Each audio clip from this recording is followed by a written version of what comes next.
Right now it's that time of year where I live where everybody's thinking about corned beef. Well, today I'm going to do one a little bit different. We're going to give it a great rub, get it out on the Weber kettle, give it some smoke, and then we're going to slice into an amazing corned beef.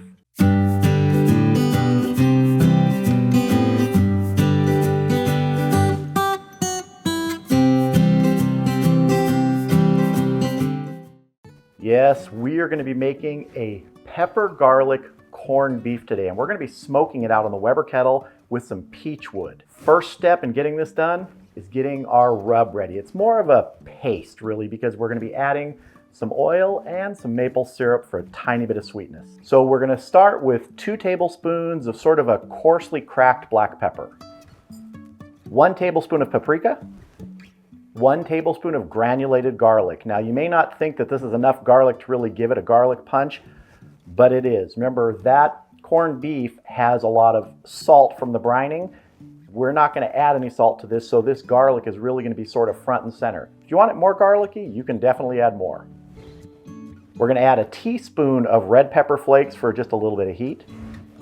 A 1/4 cup of olive oil. Now you can use a more neutral oil if you want, like a avocado oil or canola oil, anything like that, but I'm using extra virgin olive oil.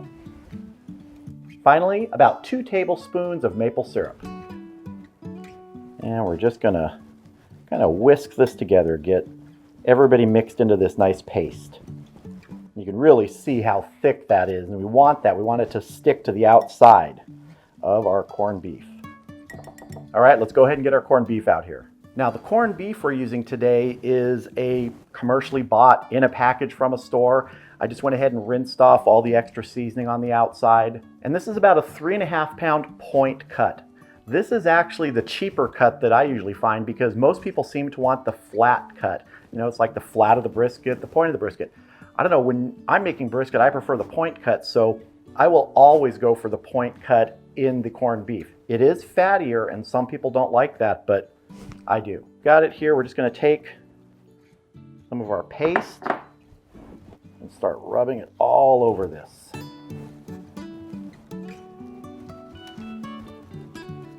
You want to rub it in good here, especially on this fat side. And I'm doing it on a wire rack here, but you don't have to. If you just want to kind of lay it in the tray and get the paste all over it and let it roll around in it, that's fine.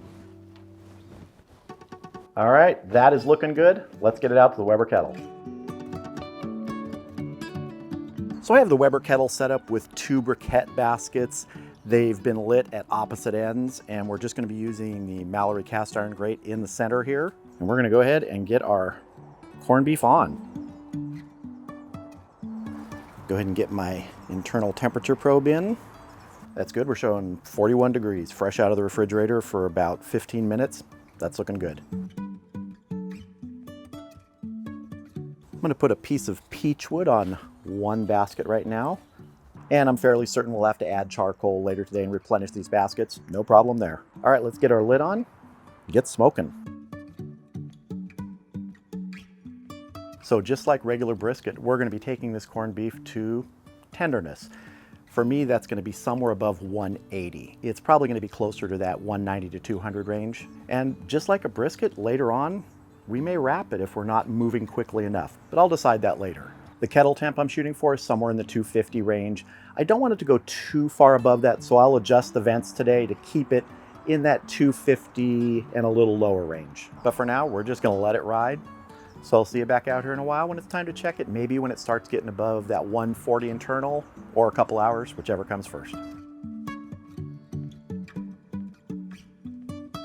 So we've been going about 90 minutes now, and the temperature's right at 140 internal. The kettle's been running a little hotter than I want, about the 260 to 265 range, so it's moving a little quicker. That's fine, that happens. So let's take a look at our corned beef. That color is looking really good. I'm gonna go ahead and get another piece of peach on here right now. And we're just gonna get the lid on, keep smoking. I'm not gonna come back out here until we're getting closer to that 180 range. But we've got plenty of surface moisture, so we don't have to worry about that So we're good. See you back here when we get to that 180 range. Well, we've been going for an additional hour and we've pretty much stalled out about 160, 161 degrees. So I'm gonna wrap it. That is looking really nice. All right, I'm gonna go ahead and remove my temperature probe temporarily. And we're gonna get our corned beef off of here. Get our lid back on just to maintain temperature and not get too much oxygen in there. I know it might be difficult to see with the reflectiveness of the foil, but really good color. And I'm just gonna wrap this with no additional moisture because there's still plenty of moisture there. I'm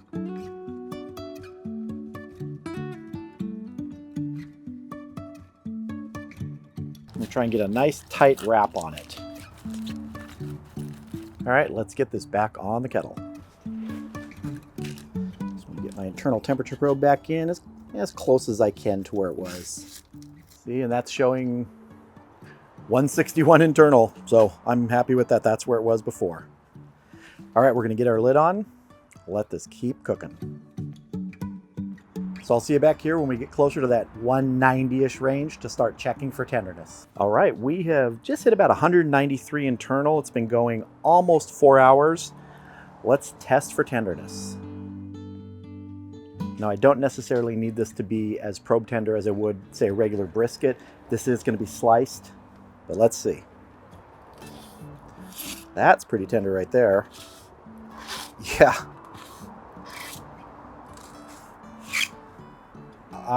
It's tender. All right, I'm going to go ahead and pull this, take it inside. I'm going to let it rest for about 25, 30 minutes, and then we're going to slice into it. All right, here is our smoked pepper garlic corned beef. It's been resting about 20 minutes. Total cook time on it was about 4 hours out there on the kettle, and there's really nothing left to do but to cut into it. So let's just go straight across the middle here. It's gonna be pink. It's corned beef. It has the curing salt in it when it's brined and cured, so there we go. Oh, nice and juicy. It is really hard to dry out a corned beef unless you really overcook it, but this looks great. Now, what are the reasons to do it this way? Rather than just, in a slow cooker or boil it, or you can even do it in the oven, a very similar process to this. It's getting that nice extra layer of smoke flavor on there, and also just that proximity to charcoal, cooking with charcoal. We did it entirely indirect, nothing directly over the coals, and look at the color. That's what you can get cooking indirect, especially when you surround the food like I did with the 2 baskets. Now, if I wanted to get some more char on there, I could just move those baskets under that center section or put the little flip down wings in and, give it a little char on there. Sear it up nice and good. But I don't think we needed to. Let's cut a slice.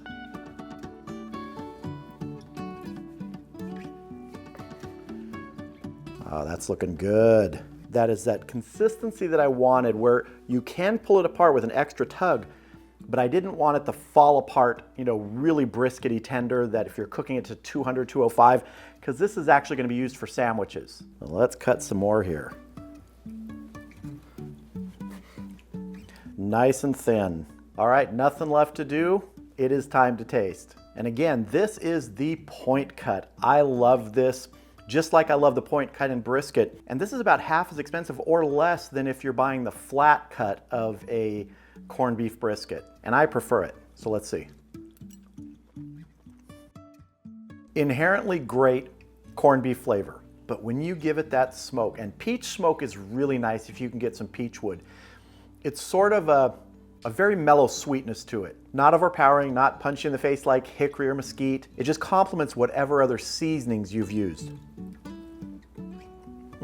Nice kick from those red pepper flakes in combination with that coarsely cracked black pepper. That's why this is pepper garlic smoked corned beef, because you have those 2 really sort of biting flavors there. They're gonna give you a little bit of a heat. And of all the seasonings, just straight cracked black pepper is my favorite. So it works really well with corned beef. So if you've got corned beef on the menu at this time of year, or any other time of year, don't hesitate to give it a good smoke out on your kettle or your grill or your smoker.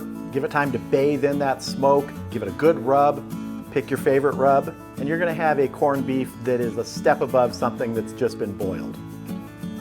That is killer.